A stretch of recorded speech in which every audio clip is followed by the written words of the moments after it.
सर्वप्रथम सभा को नमस्कार।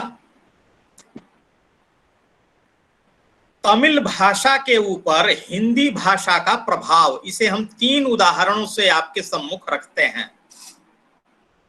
जब राजधानी मद्रास हुआ करती थी, उस समय के मद्रास प्रेसिडेंसी का उस समय की घटना है। यहाँ हमारे सारे नौजवान साथी जानते होंगे, जब भी क्रिकेट का खेल होता है तो एक स्टेडियम का नाम आता है चेपाक्कम या चेपाक। आपको जान करके आश्चर्य होगा, चेपाक्कम जो है हिंदी भाषा का शब्द है। और निश्चित जब मद्रास बना राज्य यानी नगर, तब से यह होगा। हुआ ऐसा, उत्तर भारत का कोई व्यापारी आया था, उसने चेपाक, वर्तमान चेपाक स्टेडियम के आसपास उसने आम के 6 बाग लगाए, यानी 6 बाग।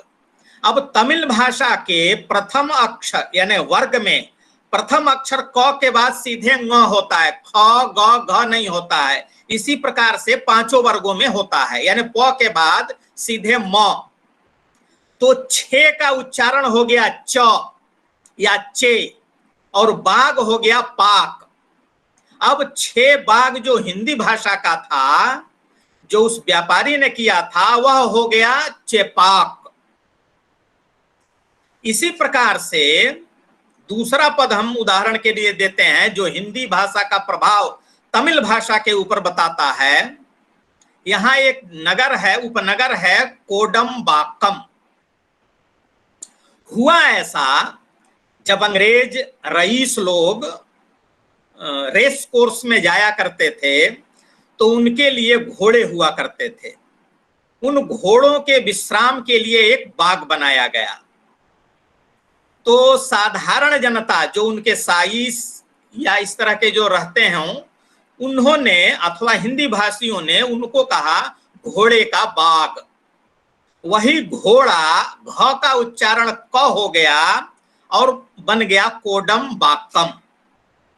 एक मैं तीसरा उदाहरण देता हूं, जिससे यह परिलक्षित होता है कि हिंदी भाषा का प्रभाव कम से कम 400 वर्ष पहले ही तमिल भाषा पर पड़ चुका था। तमिल भोजन में एक बहुत ही उत्तम पदार्थ है सांभर। आपको जान करके आश्चर्य होगा कि सांभर का आविष्कर्ता न तेलुगु भाषी था, न तमिल भाषी था, न मलयालम भाषी था, न कर्नाटक कन्नड़ भाषी था, अपितु इन चारों पांचों प्रांतों से इतर उत्तर भारतीय था। उसने सांभर का आविष्कार किया, और उसी के नाम पर आज जो आप दाल में सब्जियों का मिश्रण करके खाते हैं और पूरे विश्वव्यापी विश्व पटल पर फैल गया है, यह सांभर वस्तुतः आविष्कर्ता संभाजी महाराज हैं। हुआ ऐसा, जब मराठों का साम्राज्य सुदूर दक्षिण के तंजौर से लेकर के कानपुर तक था, फैला हुआ था, उस समय की घटना है। संभाजी महाराज तंजौर से अपने लाव लश्कर के साथ पुणे की ओर जा रहे थे। तो राजाओं का एक शगल भी होता है, जो भी कह लीजिए, कि वे अपने पसंद का ही मन भावन भोजन ही करते हैं, और उनके रसोइये बड़े पढ़े लिखे हुआ करते थे। सौभाग्य या दुर्भाग्य से उनका रसोइया रुग्ण हो गया, और वो तंजौर से बहुत आगे यानी उत्तर की ओर निकल चुके थे, और वर्तमान के तमिलनाडु और कर्नाटक की सीमा के आसपास पहुंचे हुए थे, अथवा उससे भी और उत्तर थे। उनको भोजन करने की इच्छा हुई, और उन्होंने अपने रसोइये को कहा। पता चला रसोइया बीमार है। उन्होंने स्वयं भोजन बनाने का निर्णय किया। आप जानते होंगे, लगभग प्रत्येक उत्तर भारतीय भोजन में दाल के साथ नींबू का रस, नींबू का व्यवहार होता है। कम से कम हमने वाराणसी के आसपास तो देखा है, और हम लोग करते हैं। उन्होंने दाल बनाई, और दाल में कुछ सब्जियों का मेलन कर दिया, सब्जियां भी मिला दी। इसके पश्चात उन्होंने खटाई के लिए नींबू मांगा। नींबू सौभाग्य से या दुर्भाग्य से जो भी कुछ है वह उपलब्ध नहीं था, तो वह बेल्ट दिंडीवनम से लेकर के उत्तर तक कर्नाटक की सीमा तक का बेल्ट जो है इमली का बेल्ट होता है। संस्कृत में इमली को तिंतिडी कहते हैं, उसका ही अपभ्रंश उच्चारण तिंडी है। उस तिंडियों का वन था, तिंतिडियों का वन था, उसके नाम पर एक जिला भी है तमिलनाडु में। तो उन्होंने खटाई के लिए इमली के रस का प्रयोग किया। अब वह जो दाल बनी या जो भी सांभर बाद में जो नामकरण हुआ, यह जब बना तो लोगों को बड़ा स्वादिष्ट लगा, तो लोगों ने नाम दिया संभाजी की दाल।